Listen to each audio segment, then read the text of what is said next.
Dude, remember when the Boogeyman returned to Haddonfield?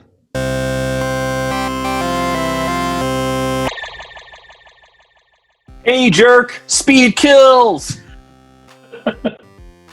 Yeah, Mr. Myers driving around. How did he learn to drive a car? I said 3 doing 5 last night. You've been like locked up since you were 6 years old. Like, Yeah, dude. who taught you how to drive a car?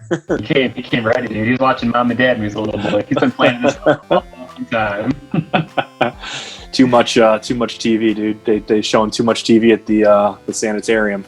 Yeah, like in Mortal Kombat, dude. He's like, too much television. Yeah, dude. Oh man, dude. Halloween is by far my favorite horror movie. 100%. It's the movie that got me into horror. It's the first official horror movie that I saw at far too young of age. And like, I don't know, man. I can watch this movie every damn day, dude, and it does not get old at all. No, dude, this movie, there's a lot of horror movies that stand the test of time, but this is one of those gems, man, that everything works. Like, it's a timeless classic in every sense of the word. The score, the cinematography, the simplicity, the eeriness, dude, the psychological thrillerness to it, dude. Like, there's so much about Halloween that makes this a timeless classic, without a doubt. Yeah, definitely. I mean, I think it stands on its own. You know, it kind of sucks that they try to do so much with this franchise too, you know, because it almost took away from the original like meaning behind this movie. You know what I mean? Like, yeah. They introduce Laurie as Michael's brother or sister, and then they start bringing in all these different elements like, okay, now Michael has a niece, and that's why he's coming back to Haddonfield to kill her now. And then like I'm a big fan of H2O, but still it's almost like if you watch this movie by itself, it's there's something about a guy who just wants to kill because he wants to kill and he's a psychopath. You know what I mean? Like, Michael doesn't really have a motive, right? Like, this whole movie, you're like, why is he doing this? And it's because he's pure evil. Like, that's terrifying to me. I don't want to really think about him. He's coming here to kill his sister, or he's got these motivations. Like, him just being a murderous psycho is perfect, you know? Yeah, that's what makes it so good, because of the simplicity to it, is when he snaps off right in the beginning of the movie and kills his sister, when the parents come home, just all it takes is that one line of dialogue, dude, where the dad's just like, Michael? Just the way that he says his name is enough to understand that this is just a normal suburban family, loving, caring thing, and he's utterly shocked and confused as to why his son is standing out in the front yard like that. Like, that one line of dialogue tells it all. And the fact that this kid stays silent for all these years, and just when he finally plans his escape to leave and comes back to his hometown just to wreak havoc, and not just be a mindless killer, dude, but like toy with his victims. You know, like when he's hiding in the closet, dude, and gets the boyfriend, or when he puts the sheet over his head after he gets him to come back in at PJ Souls and stuff. Like, it's not just like, I'm out here to kill. There's a psychoticness to it, but you never learn about it. It's all mysterious. Right. It's crazy, because even like, if you think about it, imagine if he hadn't driven by, you know, the girls when they're walking home from school, you know, like that famous line that I started this video with, hey jerk, speed kills. That's kind of like what triggers him, you know what I mean? To be like, who are these bitches? You know what I mean? Like, I'm gonna now stalk these girls, right? Like, before, he was just kind of doing his thing, but like, that's really when he started being like, wait, what? Okay, now it's time to like go after them. And then throughout the film, you see him, you know, stalking them slowly and you know, meticulously. But like, he could have just been looking for any person, you know what I mean? And that's what makes it terrifying, is like, you walk down the wrong street and you're there with Michael, you know, and he's going to get you. Right. And he toys with everybody. Like, that's what I love, man. Like, throughout the whole movie, he's always in a position to just kill. It's so different than like a Jason Voorhees or a Leatherface, because they're just in mindless pursuit. As soon as they get their hands on you, like, they're just going for the kill. Where with Michael, and even with Freddy toys with his victims in the dream world and stuff. And with Michael, though, with no dialogue to that, to bring into what like the fun of the kill is, which you get from Freddy Krueger character, it's just this complete numbness, dude. Like, this numbness character who's just stalking and lurking around, and not thinking about just going in and getting the quick kill. Like, he'll hide in the closet and wait for his opportunity to like make the surprise. Like, it's oh man, there's something about that. You allow yourself to really mentally and psychologically absorb like his stalkings that really puts a whole different spin on that character.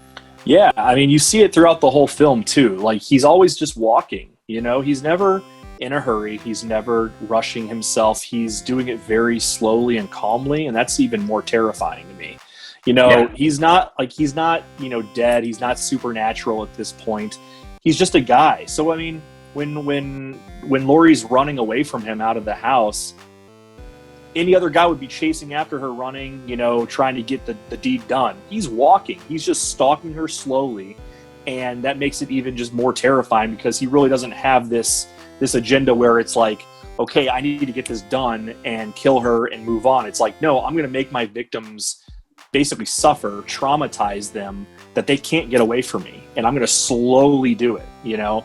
Even inside the house, he's just walking up and down the stairs, you know, after her. He's not in any hurry, and it's awesome. Yeah, no, absolutely, man. I love that. And the whole closet sequence, too, when Laurie's hiding out in there and stuff, man, that's such an iconic scene, of course, but I love that whole moment so much, dude, because I love when the hand's coming in, dude, and he's clicking the light on and off, dude. The imagery to that is so awesome. Mm-hmm. And we've all had that fear, dude, as a kid, you know, like being in the closet or being, you know, confined in darkness or something like that, dude. So it's just such a perfect play on that. And then, of course, you know, when you get the whole Loomis character tied in with this, man, like the only person that understands this guy, because he basically psyched himself out by spending all of these years trying to get into this kid's head. And he's the only one that knows that shit's about to go down. Like, he's the only one that understands that. Yeah, death has come to your little town, you know? Yeah, like, such an awesome... I think Loomis has my favorite lines in probably any horror movie, because they're so, like... I don't know, they're so dark, you know? It's like when he's describing Michael to the sheriff, and he's just like, I met this 6-year-old little boy, you know? So he's talking about how this little boy who, in any other case, would be this innocent child. You know, children are innocent. And that's what I love about, you know, children who are also antagonists, because they're supposed to be innocent. They're not supposed to have any problems or any issues. But Michael is this new breed, you know what I mean? And he just snaps. Like, you don't know what made him snap. He just did it. He's a little child in a clown costume, and then he just butchers his sister, right?